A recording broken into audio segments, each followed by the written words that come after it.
Денеска беше донесена, односно објавена пресудата врз основа на признание на вина за обвинетиот Томислав Лазаров и на истиот му беше изречена алтернативна мерка условна осуда, при што му беше утврдена казна затвор во траење од 6 месеци, која нема да се изврши доколку обвинетиот во рок од 2 години не стори ново кривично дело.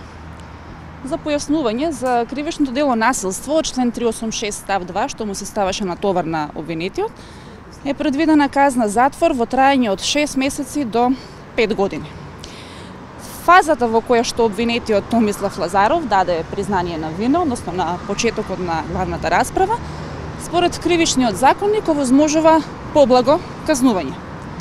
Единствено овој обвинет, за разлика од останатите обвинети, ја искористи оваа шанса и единствено за овој обвинет, според обвинителството, доаѓа предвид изрекување на условна осуда. За илустрација, доколку обвинетиот Томислав Лазаров го признаеше кривичното дело на крајот на главната расправа, односно по изведување на сите докази, секако дека како обвинителство не би биле задоволни. Од ова може да заклучите дека останатите обвинети кои што не ја признаа вината, гледано од наша обвинителска страна, ја немаат таа можност.